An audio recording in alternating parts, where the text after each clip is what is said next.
Hi there. Now let us try to understand multiplication of fractions.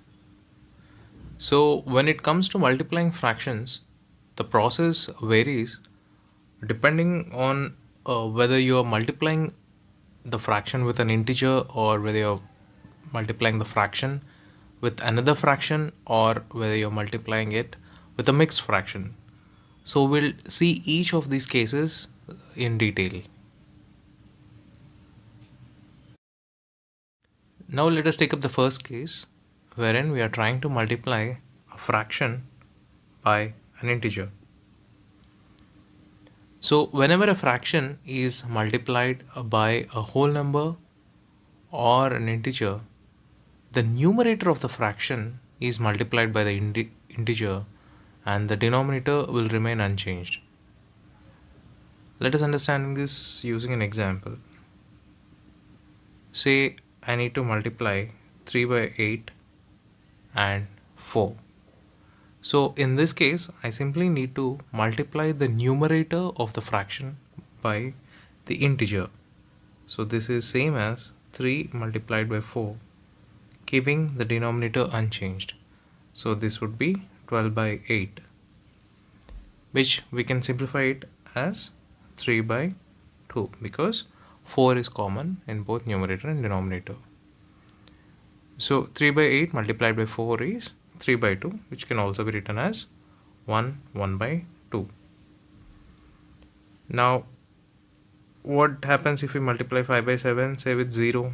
This is always 0 because anything multiplied by 0 is 0. Now say what happens if we multiply 4 by 9 with say minus 3? So in this case, as we have seen earlier, we just need to multiply 4 with minus 3, basically the numerator, keeping the denominator, that is 9, unchanged. So 4 multiplied by minus 3 is minus 12 upon 9. Simplifying this, we get minus 4 upon 3. So this is the first case where we are trying to multiply a fraction by an integer. Now what if I need to multiply a mixed fraction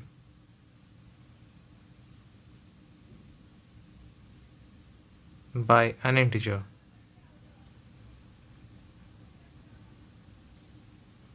So in this case, we begin by first converting the mixed fraction to an improper fraction. Then step 2, we multiply the numerators and again we keep the denominator as is. For example, say we need to multiply 2 1 by 3 and 5. So first thing we do is we convert 2 1 by 3 into an improper fraction. So how do we convert 2 1 by 3 to an improper fraction? So 2 multiplied by 3 is 6 plus 1, which is 7. So 7 by 3 multiplied by 5, which we have seen earlier is simply 7 multiplied by 5, keeping denominator as 3 constant. So this is 35 upon 3, and I can write it as a mixed fraction. This would be 11 2 by 3. So this is how we multiply a mixed fraction with an integer. Now next case we have is how do I multiply two fractions? So in this case, to multiply two fractions, I simply multiply the numerators to get the new numerator, and then I multiply the denominators to get the new denominator.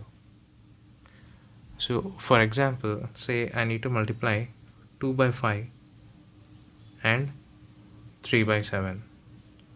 So what do? I first multiply the numerators, that is 2 multiplied by 3, and then I multiply the denominators, which would be 5 multiplied by 7. So this is 6 by 35. So similarly, let us see another example. Say I need to multiply 4 by 9 and 5 by 6. So I simply need to multiply the numerators, that is 4 multiplied by 5, and then I need to multiply the denominators. that would become the new denominator, that is 9 multiplied by 6. So this is 20 by 54. Now this I can simplify it further as 10 by 27. So based on this, we have a few key observations. So there are patterns, 3 patterns in particular, that you need to remember whenever you're multiplying fractions.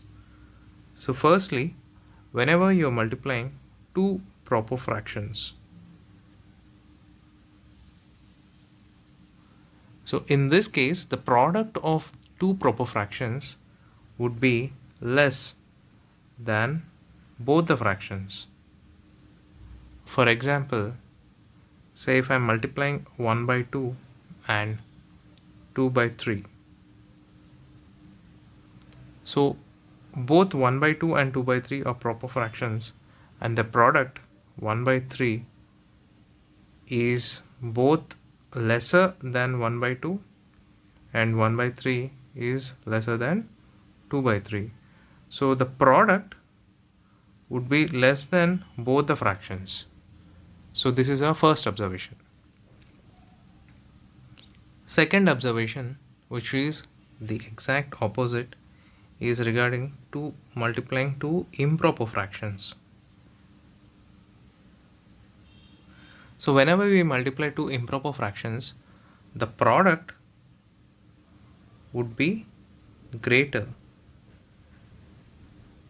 than both the fractions. For example, say I multiply 7 by 4 with 5 by 3. Now the result would be 35 upon 12. Now 35 upon 12 is greater than 7 by 4, and also 35 by 12 is greater than 5 by 3. So whenever we multiply two improper fractions, the resultant product would be greater than both. Now the third case that we have is what happens if we multiply a proper fraction and an improper fraction.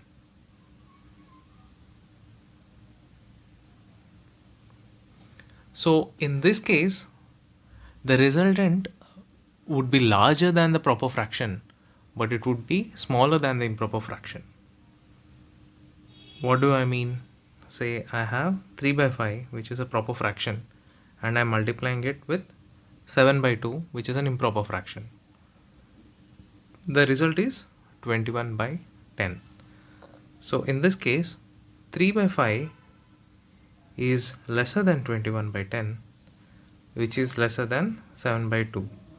So the resultant product would be greater than the proper fraction, but it would be lesser than the improper fraction.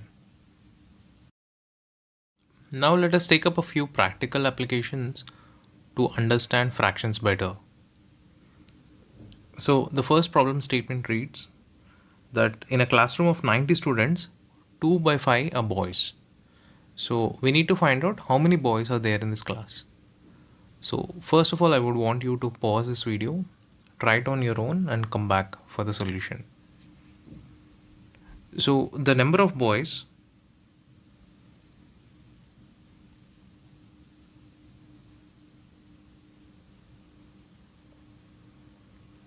would be 2/5 of 90 as per the problem statement. So we just need to multiply 2 by 5 and 90. And this would be 180 by 5, which we can simplify it as 36. So there are a total of 36 boys in that class. The second problem reads as you have 3/4 of a pizza and then you decide to give half of it to a friend. So you need to find out how much pizza does your friend get. So the amount that I'm giving to the friend is half, which is 1 by 2 of 3/4 of the pizza. So multiplied by 3/4 of the pizza.